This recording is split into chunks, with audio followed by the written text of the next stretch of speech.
Back in 1998 was probably, I think, the first year I put up Christmas lights. Back finishing high school, so it started off with not much. Back in the old day of the old 36 volt lights and a couple of indoor lights and a green spotlight up a tree. So pre-digital photography.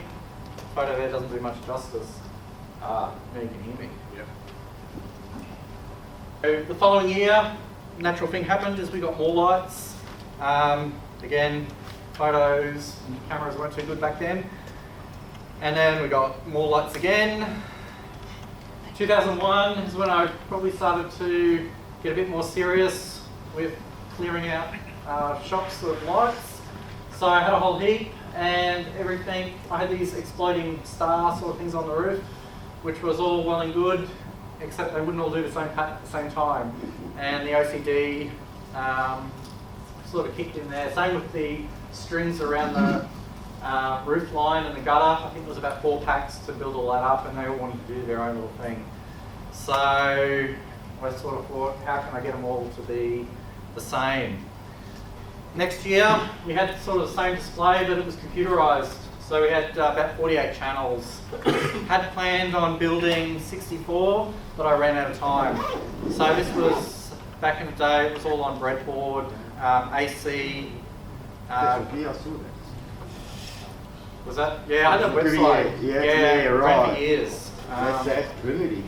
So, yeah, it was the Hill 320 design plugged into parallel port. Ports, yeah. 1 bit dimming, That's so it was either on or off and nothing in between. Didn't like DC voltage, so it was all triac, 0 voltage switching. So that was, had to build the whole thing from scratch at component level. Doing it on breadboard was a real pain in the neck compared to these days. You go pay $100 or $200, $300 and it's controller and build. It's a bargain. So yeah, that was the production line on the barbecue table, putting them together, and a bit of a rat's nest with the ICs to run it all. It was basically just a bit expander, so it went out from there. Then yeah, in the garage we sort of had our old Pentium 1 computer with a heap of power adapters and the monstrosity of cables. That's my day. Which was problem number 1. Yeah, Was major it's never problem big enough wiring. to fit everything in. So I did have the switching tracks in the base of the unit, and then I thought, oh yeah, I'll mount all this on the front and have all the connectors, and it didn't work like that.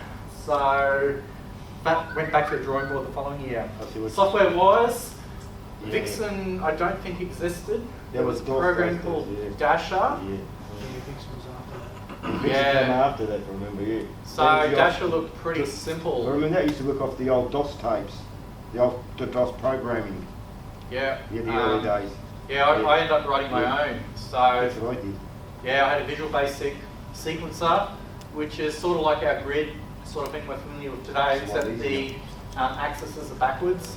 So I basically had a 4-channel pattern, and then I'd plonk it in. So it's basically, and back in the day, all the lights were 4-channel. So you had your reds, your greens, your blues, and your yellows. And white.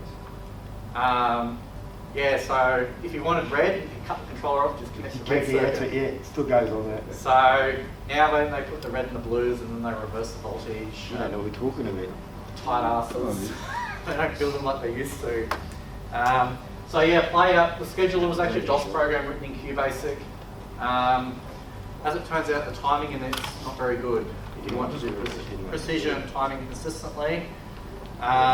So yeah, 2003, we basically got all 64 channels going, probably added more lights, and the controller layout was changed so it's a warm out design using spring-loaded speaker terminals to do all the connections, and Windows software to run the playout for more precision timing. So yeah, following year, a lot of the original lights from the 2001 had to be replaced because you sort of got a 3-year cycle. I found in Queensland, I don't know what it's like down south, but usually by then they're 3 seasons and they're stuffed. So our sort of control set up. You don't want anyone to touch anything, write high voltage on it. So that works wonders, and there's no high voltage there, it was all 36 volt. 2005, I couldn't be bothered doing it. I think I was busy with work. So 2006, yeah, we sort of kept going. Similar sort of controller setup. That's a nice little trick to, well, I thought it was anyway, putting the uplight on the back of the star and then shining the top of the tree so you don't wash out the rest of your lights. So it's just mounted around the back there. 2007, I don't know what happened that year either. It mustn't have been very big. 2008, I moved into the current house I'm in now, so we went back to 24 channels because I had other things to do. So 2009, I finally changed. All the previous years I was running my own software. Vixen came along, I looked at it again in 2009 and got the music going at last. So it was something sort of held out for a long time. So 2010, we sort of adding more of it. Still running my original controller from 2002. So it certainly got a short run for its money. And then yeah, 2011 was the first year Pixels come along, so it was using the old 6803 5-bit dimming at $13 a metre. So like 20 metres of it. So it's certainly dropped in price and it's under $4 now. Then yeah, inside the control setup, old faithful controller on the back wall there, still doing its job. Now I was also using Lightshow Pro to do the Pixels. So my old controller obviously doesn't talk to Lightshow Pro, so I had a computer which took the E131 packets out of LSP and transcoded it into my old system. So we start to get interesting now, all the more modern sort of things with RGB, more pixels to 2811, and the garden lights have separate RGB strings from somewhere in China. I think the group buy back then. So they're individual strings twisted together. First year I even bothered entering a competition. And then yeah, inside it's more of a permanent setup. I like the slat wall shop fitting. So if you put that on your wall, then you can build your controllers and modular it on. If you want to change it around in following years, it's easier to do. So yeah, still running LSP.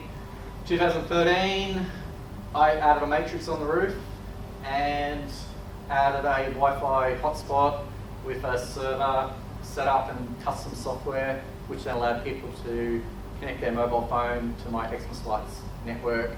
They'd get redirected to type in their name and it would come up on the roof in real time. 2014, so last year, we added the Pi player and more pixels again. And then, oh yeah, some more photos. So yeah, then this year, hopefully we'll have a play with some of these LED panels.